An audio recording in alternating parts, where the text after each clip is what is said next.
A $300 million yacht and a 10-year-old car. One of these purchases destroys wealth. The other one protects it. Sounds backwards? Warren Buffett still drives a 2014 Cadillac. Mark Zuckerberg wore the same grey t-shirt for years. But Jeff Bezos? He spent $500 million on a yacht so massive it needed a second yacht, just to support the first one. Here's what luxury brands don't want you to understand. Real luxury isn't about looking rich. It's about buying things that don't lose value. And once you see this pattern, you'll never look at a $10,000 handbag the same way again. The average markup on a luxury handbag, 1,200%.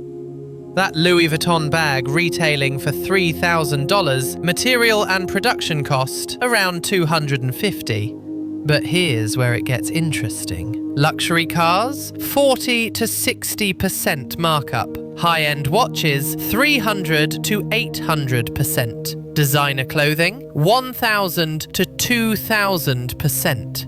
Now, yachts and private jets, only 15 to 30% markup. Wait, what?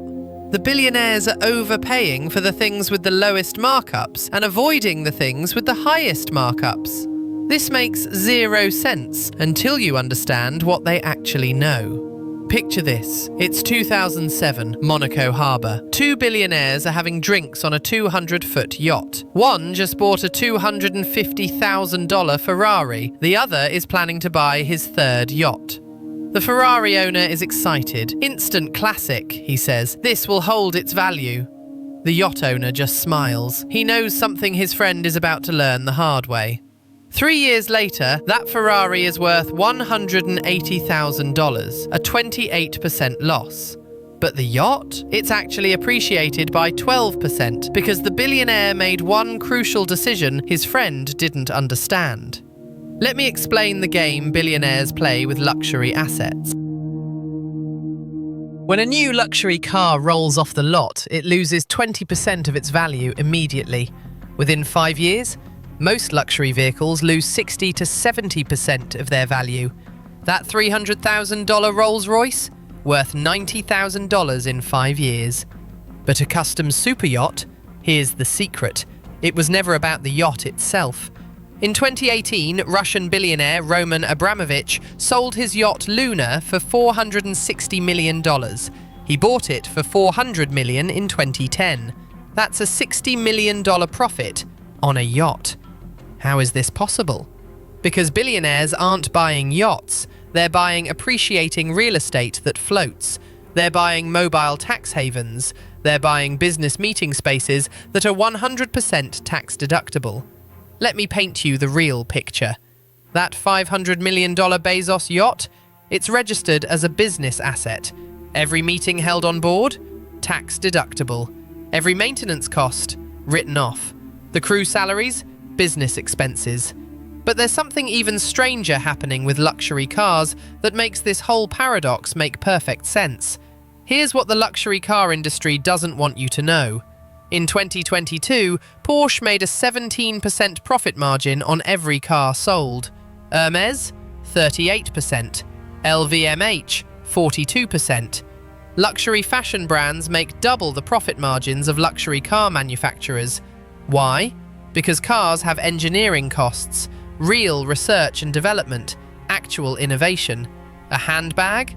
Once the design is set, production costs barely change. It's the same bag year after year, with artificial scarcity creating inflated demand. Here's the markup matrix that changes everything. Luxury category versus markup versus depreciation.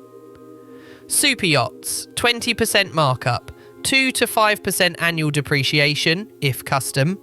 Private jets, 25% markup, 5 to 8% annual depreciation. Luxury cars, 50% markup, 15 to 20% annual depreciation. Designer handbags, 1,200% markup, 30 to 40% resale loss. Luxury watches, production brands, 400% markup, 20 to 60% immediate loss. See the pattern? Billionaires buy low markup items with high utility and avoid high markup items with low utility. But there's one exception that proves the rule. In 2017, Paul Newman's Rolex Daytona sold for $17.8 million. He originally bought it for $300 in 1968. Patek Philippe watches regularly sell at auction for 200 to 300% above retail price. What's different here? These aren't luxury goods, they're investments disguised as accessories. Limited production, verified scarcity, actual rarity. Warren Buffett doesn't buy a new Cadillac every year because cars are terrible investments. But he does own $1 billion in private jet company NetJets. Why? Because that's a business asset with tax advantages and actual utility. I spoke with a luxury brand consultant who worked with 3 major fashion houses. She told me something on condition of anonymity. We spend more money making customers feel like they're buying something rare than we spend on actually making the product rare. The markup isn't for quality, it's for the story we tell. Think about that. You're not paying for craftsmanship, you're paying for marketing that convinces you it's worth it. And then I discovered the darkest secret of all, something luxury brands actively hide from their own employees.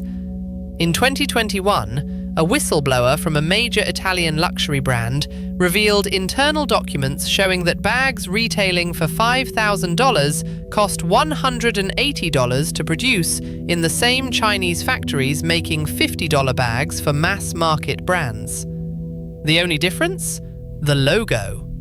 But here's the genius move billionaires make that you can actually copy. They understand the utility to markup ratio. High utility plus low markup equals a smart buy. Private jets, mobile offices, time savings, yachts, floating real estate, tax benefits, real estate, appreciating assets.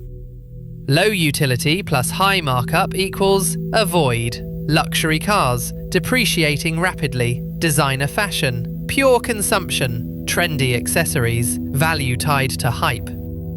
The exception. Investment-grade luxury, limited edition watches, verified scarcity, rare art, cultural capital and appreciation, vintage cars, proven historical value. Mark Cuban said it best in a 2019 interview. I'll spend $50 million on a jet because it saves me 200 hours a year, but I buy my t-shirts in bulk from Walmart because they do the same job as a $200 designer shirt. The billionaire mindset isn't about being cheap, it's about being strategic. They ask 3 questions you should ask too.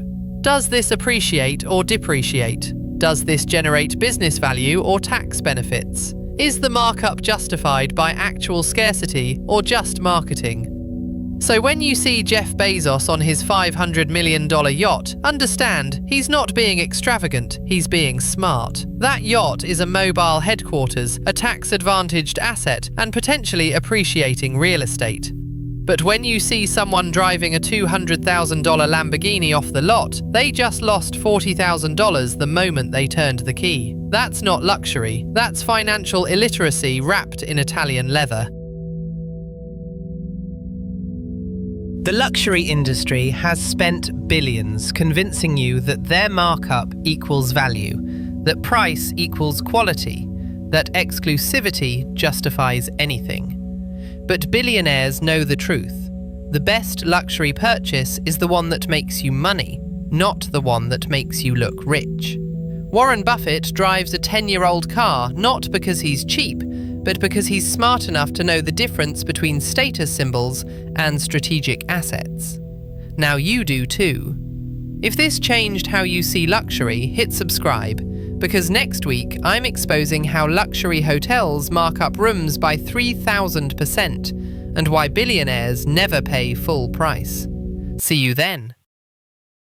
Real wealth whispers, fake wealth shouts. The luxury industry depends on you never knowing the difference. Now, you do. This is Luxury Unmasked.